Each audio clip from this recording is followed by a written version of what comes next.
Most self-help advice asks how to be happier, richer, or more successful. But the more important question is why you want those things at all. What does success really mean to you? How do you define happiness?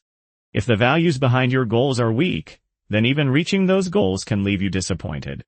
You may spend years chasing something, only to discover that it was never worth the cost. The truth is simple. Everyone cares about something. You are always giving your time, attention, and energy to certain things. So the real question is not whether you care too much. The real question is what you choose to care about.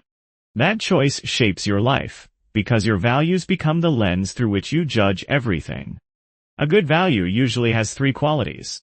First, it should be tied to something you can control. This is why people-pleasing becomes so exhausting. Wanting to be liked is natural, but other people's feelings are not fully in your hands. If your peace depends on their approval, your life will always feel unstable. But if you care more about your own behavior, your honesty, your effort, and your courage, then you stand on firmer ground. You cannot control everyone's reaction, but you can control how you show up. Second, a good value should be based on reality, not fantasy. A lot of pain comes from believing the world should follow our private script. We expect people to behave a certain way. We think life owes us certain outcomes. But reality does not care about our expectations. When we become attached to unrealistic ideas, frustration is unavoidable. That is why maturity requires humility.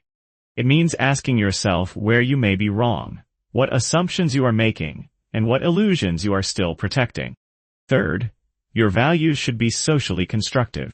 In other words, they should not only benefit you, but also make you better for the people around you. This sounds obvious, but it is harder than it seems. Many people confuse personal desire with moral truth. A lot of damage in the world comes from good intentions mixed with blindness. So if you want to live well, you have to keep asking whether what helps you also truly helps others. This also clears up a major misunderstanding about not caring. It does not mean becoming cold, lazy, or indifferent. It means becoming selective. It means caring deeply about the right things and letting go of the rest. That takes courage, because once you choose what matters, some people will disagree with you. They may judge you, reject you, or fail to understand you. But trying to please everyone creates a life with no center. If you stand for nothing, you will be pulled in every direction. There is another powerful idea here. The best way to care less about adversity is to care more about something bigger than adversity. When your purpose is clear, discomfort becomes easier to bear. Criticism matters less. Rejection hurts less. Uncertainty feels less threatening. The problems do not disappear, but they become worth facing because they serve something meaningful. And this leads to a deeper truth. Caring is not optional. In every moment, you are choosing what deserves your focus and what does not. Every yes creates a no somewhere else. Every priority creates a sacrifice. The quality of your life depends on whether you choose those priorities consciously. The problem is that people are often not honest about what they truly value. They say they value health, but their habits say otherwise. They say they value family, but rarely give family their full attention.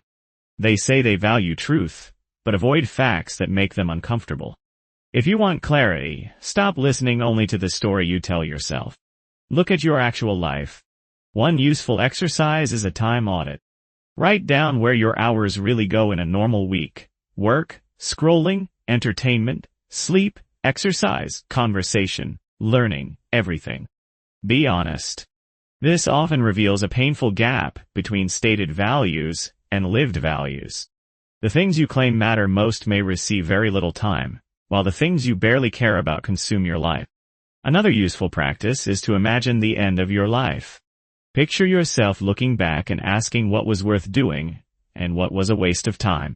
This cuts through illusion very quickly. Most daily worries suddenly look small. What remains are the things that carry lasting meaning: love, integrity, growth, contribution, courage, and how you spent your limited time. A lot of suffering also comes from attachment.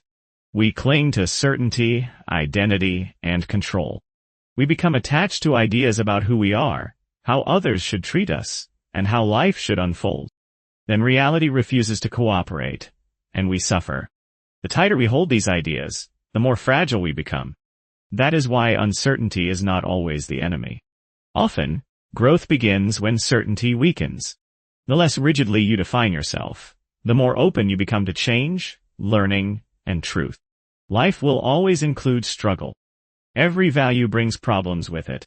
So the goal is not to eliminate problems. The goal is to choose better ones. Choose the struggles that feel worth having. Choose the commitments that make hardship meaningful. In the end, the quality of your life is shaped by the quality of what you choose to care about. Have a nice day.